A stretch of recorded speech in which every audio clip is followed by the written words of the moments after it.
You are watching Big Cats 24/7, and this is a classic case of cat or kitten logic, because for a mother cheetah, there's nothing more important than her cubs, and when they're hungry, she will do whatever it takes to feed them.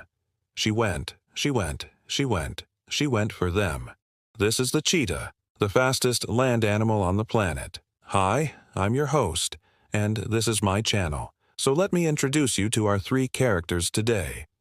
There's Pobe, a 3-year-old cheetah who has had several litters of cubs, but most of them haven't survived. She does, however, still have 2 young cubs, Cheetah and Bo. Now, these guys are about 5 months old, and although they had been reliant on mom's milk for the first few months of their lives, they are now proper mini versions of their mom. They've got their own appetites, and they are starting to go out and hunt. Only a few weeks ago they were reliant on their mom's milk, but now they are full-blown carnivores. Now, as you've seen in previous episodes, cheetahs are built for speed, but they don't often use that top speed. Most of their chases end with them getting their prey after about 30 seconds, usually at speeds around 60 kilometers per hour, and they do this by chasing their prey over a distance of about 400 meters. Now, if you're wondering why they don't always kill their prey straight away, it's because cheetahs live in an area of Africa called the savanna, and their main prey here are impala and Thompson's gazelle. And these animals have evolved alongside cheetahs, and they are very, very fast, too. So it's quite a high-speed chase. But despite being built for speed, cheetahs can only maintain those higher speeds for very short periods of time. They need to take regular breaks to cool down, especially during the heat of the day. But that's enough small talk. Let's get into some big cat action. Cheetah and Bo must now eat at least half a kilo of meat a day. As you can see, these cubs are looking very lean.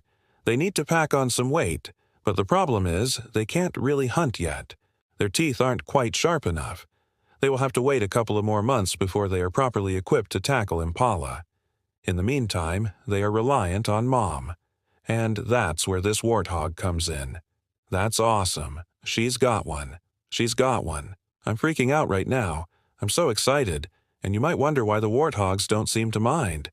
You know, they kind of look like they're posing for photos. Well, the reason is that the warthogs are looking for ticks and other parasites on each other, and they're completely oblivious to the danger that is lying in wait nearby. Pobe is a patient hunter. She is skilled at stalking her prey, waiting in the tall grass and then pouncing. Oh, they should be coming out to your side. Now, this is not the first time she has hunted in front of her cubs.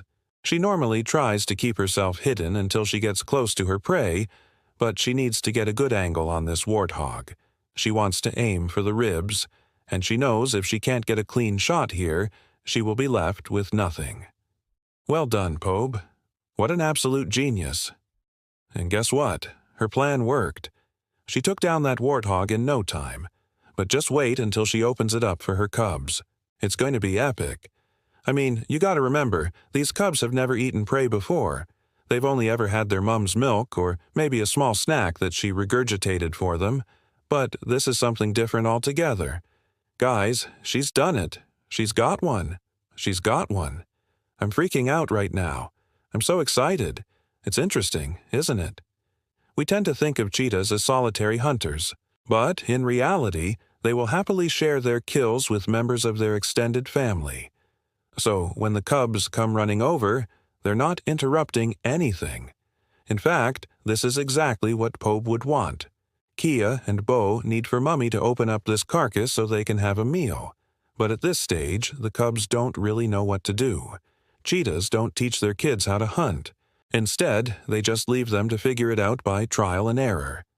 You know, the best teacher is experience. So at first, Cheetah and Bo will probably have a play around with this dead warthog. They will bat it around with their paws, maybe even try to climb on it. Then they will slowly start to understand that this is actually food. And that's when the real fun begins. You know, the way that cats eat. It's fascinating. They basically have an internal clock that tells them how much to eat. And this is linked to their body's internal temperature, so they will try to keep themselves warm before eating. They do this by curling up and tucking their nose under their tail, so they are like their own little blankets. But the cubs are not ready for this just yet. Their teeth are too sharp for this type of behavior. The only thing they are doing is ripping chunks out of their mother's kill. But that's not such a bad thing. They will learn quickly enough. Poby needs to catch her breath a little bit, but right now, this poor cheetah is exhausted. She's done an incredible job. She has managed to get a meal for her cubs without them getting in the way, which is no easy feat. You have to remember, these cubs are all grown up. They are independent, and they are inquisitive. Poby is definitely allowed to feel very proud about herself. Cheetah's main tactic for hunting is a full-on sprint, sometimes being able to go over 100 kilometers per hour. Cheetahs are not great at regulating their body temperature. They can't sweat properly. They don't have enough sweat glands. And this is one of the reasons why they need to lie around in the shade during the day.